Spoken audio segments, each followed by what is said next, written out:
ассалому алайкум дӯстони азиз, мардуми ютуб, подписчикои канали ютуби Сауду ТВ, мардуми дурай ватан, нафарое ки хонахар, заминхар, квартирахар ҳастен.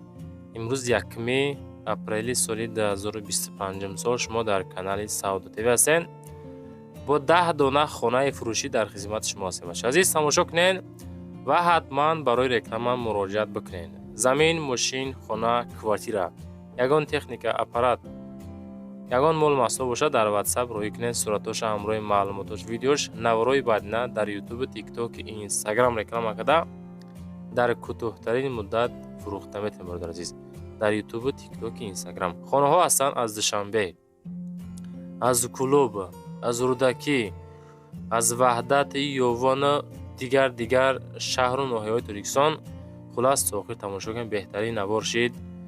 фақат ба хотири пешрафти канали Сауду ТВ навор лайкора монен, дар канал подписатсия кунен агар шумо хонахар бошед. ба ҳаматон тамошои фароғат эълона сар мекунам. ҳамватанони азиз, кадоми шумо дар Москва или Московский област кору фаъолият мекунед ва хоҳиши бор равон кардан ба ватан дорен, ба шумо грузопировски акаи Нозима тавсия метем ки тӯли чанд солҳо оиди ҳамин система кори фаъолият мекунанд. мақсад барои шумо аз 100 кило зиёд боша, агар омада ба ҷои зистон бортона мегиранд, ба Тоҷикистон мебаранд, мерасонанд. бор бурда мешавад ба Душанбе, Шаҳри Нав, Ваҳдат, Ҳисор, Регар, Ёвону, Бухтару, Кулоб, Восе, Файзобод ва дигар шаҳр ноҳияҳои Тоҷикистон бурда мерасонанд. аз номи канали Сауду ТВ ба ширкати Акаи Нозим занг занед. мақсад борошон ҳар ҳафта ба Тоҷикистон мераса. марама занг зад сон роҳӣ кунем бортона. дӯстон бо диққат гӯш кунед. мега ки салому алайкум додарҷони ман дар шаҳри Русия тӯли 3 сол мешавад кор мекунам. хонаи арзон мехоҳам бихарам. ай шаҳри Душанбе, поёни корвон боша, фарқ надора. як комнатаҳай, ду комнатаҳай, нархаш аз 200,000 сомон то 250,000 мешавад. кадомитон дорен дар WhatsApp-ам бинависен. дӯстони азиз, кадомитон дорен хонаҳои фурӯшӣ 200-250,000 сомон шахсият нохоҳиш кардан дар корай, мақсад ҳама каса дастгириш кунем. бародари азиз, мегзарем ба аввалин хонаи фурӯшӣ имрӯзамон. хонаи фурӯшим роҳӣ карданд ки дар Душанбе, дар ноҳияи Рудакӣ, наздики бозори Меҳргон мега.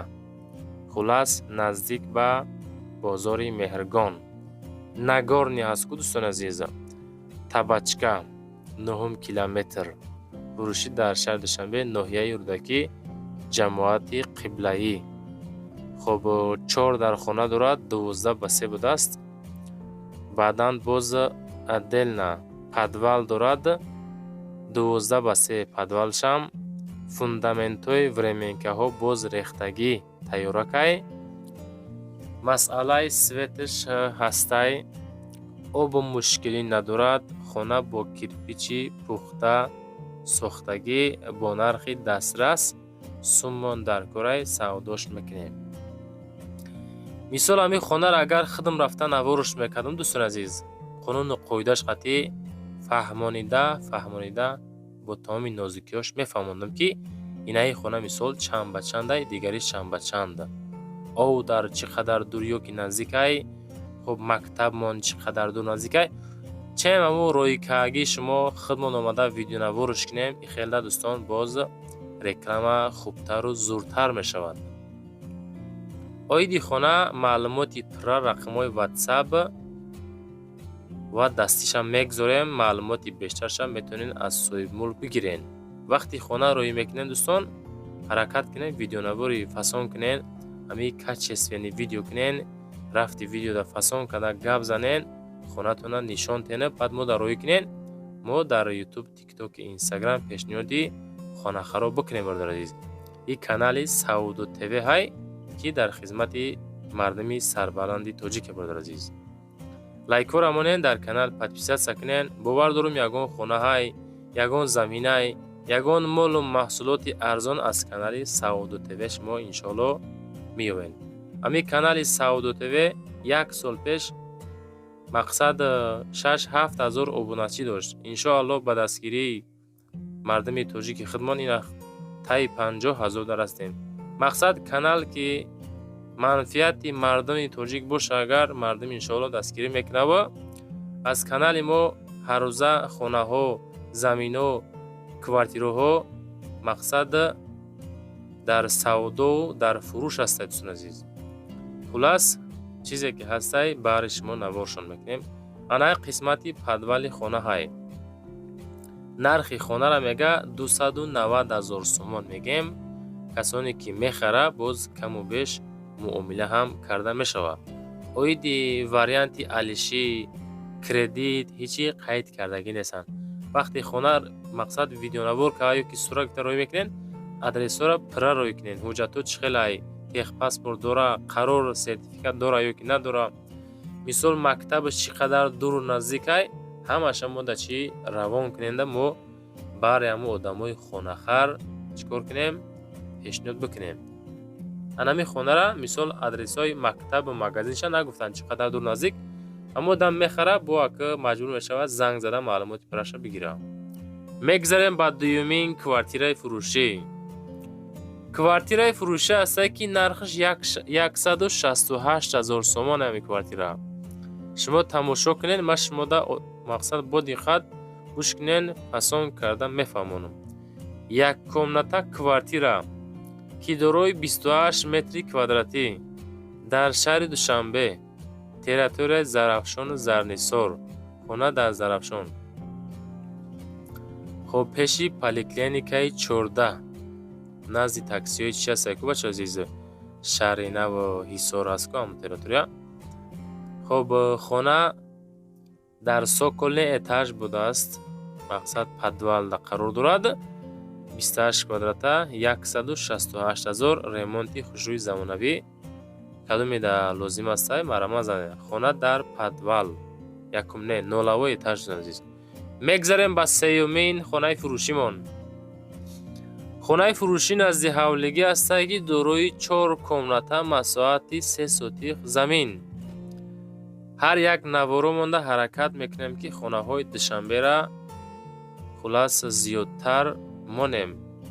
ҳаррӯза навор монда мисол 10 та 12 та хона боша, ҳаракат мекунем амура як 6-7 таша аз дохили Душанбе монем, чунки 80% мардум хоҳиши хонахарӣ аз Душанбера дорад. ба ҳамин хотир фикри шумо да мақсад мекунем. бародари азиз, 4 комната дорои 3 сотиқ дар ноҳияи Шоҳмансур дар шаҳри Душанбе, ҳавлии фурӯшӣ маҳаллаи Каратегинский 2.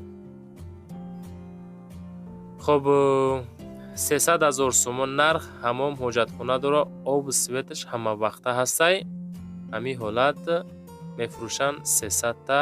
касе мехара занг бизана ватсапда. мегзарем ба чорумин хонаи фурӯшӣ. ана боз хонаи фурӯшӣ ҳастае ки дорои 3 комната масоати 6 сотиқ замин. хонара бинен чӣ қадар ҳавлиш мақсад кушод 6 сотиқа. хоб кришаи калон, ремонтҳои хона ҳам хушроакай. шаҳри Бохтар, Қурғани Пешина, Кушониён, деҳаи Янгиюли 2. ремонти хушроак. фурӯшӣ дар Бохтар, Сарвати Истиқлол мега. хона 3 ҳуҷрага плюси калидор, душ, кладовка, аловхона, ҳоҷатхона, меҳмонхона дорад. тёпли пол хоб дорад. маълумоти бештар занг занед. нархша мега ки 400,000 сомонӣ мегем. дар 400,000 сом аз Бохтар, аз деҳаи Янгиюли 2, аз Кушониён ҳамин хонара метавонед дӯстон бихарем. бародари азиз, лайкора монед. мегзарем ба панҷумин хонаи фурӯшӣ. хонаи фурӯшӣ назди ҳавлигӣ ҳастае ки анаи хона дар шаҳри Кӯлобай. дӯстон азиз, нигоҳ кунед чӣ хел мақсад бо тамоми санъат хонара ремонт кардиянд. ин калидоршон боз масоати 3 сотиқ замин доштааст, хушроак ремонт доштааст. опши 4 дар хона. хонаҳо барои зиндагӣ кардан тайёрак ҳастай. хона бо тамоми шароити зист муҳайё шудагӣ. хоб якчанд бартариҳои хуб дорад. маълумоти бештарша аз соҳибмулки рақамҳои 1992 ахири номерошай занг мезанен, маслиҳат мекунем мегирен. 4 комната و 3 сотих 430,000 сомонӣ. барои маълумоти бештар мақсад метавонед занг занед. афзалиятҳои бисёр дора мега хона. занг занед биродар азиз. ана ми хона пушташ рушотка. мегзарем ба шашумин хонаи фурӯшӣ. ана боз хонаи фурӯшӣ назди ҳавлигӣ дорои 2 сотих замин ва 3 комната дар Душанбе. Душанбеда қарор дорад дар ноҳияи Фирдавсӣ. ҳамин вақте дӯстони азиз, мардуми ютуб, хона роӣ мекунен, ҳаракат кунен, мақсад агар ба сурат роӣ кунен, суратоша шумораи суратора зиёдтар роӣ кунен, ё ин ки видеонавор карда роӣ кунен, агар ки наши худмон рафта навораш мекунем. анаи хона хулас адресоша бениҳоят кам роӣ кардан. ҳамин ки 3 комната ва 2 сотих Душанбе Фирдавсӣ. нарх 350,000 сомон. кадоме ки хоҳиши харидорӣ дорен, рақамҳои 4813 номерои соҳибмулкай занг занед. шумораи лайкҳо рӯзторӯз кам шудастай, не ки меҳнатҳои саодате бар шумо зиёдтар ҳастай. ҳаррӯза пашти дастгирӣ кама бача азиз. ҳама каса чӣ қадар метавонен лайкҳоро монен. белайк тамошо накунед, изо накунед, лайкҳоро монен. мегзарем ба ҳафтумин хонаи фурӯшӣ. ана хона, мана хона. хонаи 180,000 сомона баҳри шумо. баъзе хонаҳоро мисол арзонтароша яктапас, дутапас мемонем ки кадоме ки мисол ба ҳазур тамошо мекуна, иншоалло аз ҳамин хонаҳо бохабар мешава. хонаи фурӯшӣ назди ҳавлигӣ ҳастай ки дорои 2 комната масоҳати 4 сотих шаҳри Ваҳдат, ҷамоати Симиганҷ. 4 сотиха, духонага, ҳамом ҳам дарунашда ҳастай. якум кӯча ай раҳи асфалт 150 метр дуртар. масҷид, мактаб ҳамаш наздик 500 метр. мақсад дурай деҳаи диамони ҷамоати Симиганҷи шаҳри Ваҳдат, Орҷонги Зобод. 180,000 занг занед бача азиз. мегзарем ба ҳаштумин квартираи фурӯшӣ. квартираи фурӯшӣ ҳастай ки як комната квартира ҳастай дар 4 этаж 32 метри квадратӣ. ана ин квартира дар Душанбе дар ноҳияи Фирдавсӣ. як хонагаи фурӯшӣ открити лесинса. хонаи калон, мақсад як хонаи калон 32 квадрата 46 микрорайонда қарор дорад. хона люкс бо ҳама чизу чорааш фурӯхта мешавад, аз ҷумла термикс, кухни, гарнитур, шифонер, қолин, пардаву телевизор ва дигаро хулас фурӯхта мешавад. 385,000 сомонӣ меган. касоне ки хоҳиши харидорӣ дорен, манава худотон маълумоти бештар ватсап шунда занг зада бигирен. ин аст стадиони мини полио. мегзарем ба нӯҳумин квартираи фурӯшӣ. квартираи фурӯшӣ ҳастай ки ба як дона сурат эълонаш мекунем, тамошо кунем. ана миҷа қарор дорад 2 комната квартира дар 2 этаж 56 метри квадратӣ, ноҳияи Фирдавсӣ, шаҳри Душанбе. нигоҳ куненда 56 квадрата, хоб 2 этаж 2 комната бо нархи 395,000 сомон савдо мешавад. ҳамин хона мақсад коробка ҳам бошад, фикр мекунем меарзад, чунки 2 этаж 56 квадрат ҳам хеле ҳаст бача азиз. занг занен, боз муомила кунен, як тараф исус арзонаш кунен, иншоалло беҳтарин мешавад. ҳамроҳи соҳибмулк масъия кунен. мегзарем ба 10-умин квартираи фурӯшӣ. ана боз квартираи фурӯшӣ ҳастай ки 2 комната квартира дар 1 этаж дорои 40 метри квадратӣ, ноҳияи Сино, маҳаллаи Табачка, шаҳри Душанбе. хона дар ҳолати беҳтарин қарор дорад. духонага дар 1 этаж, адресо политехникум рӯбарӯи дарвозаи Чортут. нарх 400,000 сомон. кадоме мехарам, муомилаи соз дорам. ноҳияи Сино, маҳаллаи Табачка, шаҳри Душанбе 400,000 сомонӣ. дӯстони азиз, навор тамом шид. ҳаракат кунем видеонавори качественниро кунем. ҳамун нархҳои хонаҳотона, мақсад нархҳои монем ки арзанда ба нарху ба хонаҳо боша. лайкҳо рамонен, кадоми тоқӣ тамошо кард нависен. хоҳиш ҳаматон ваҷни ҳами комментариятон нависен ки мо тоқӣ тамошо кардем. зинда бошен. рамад ба ҳаматон ки моро тамошо мекунед.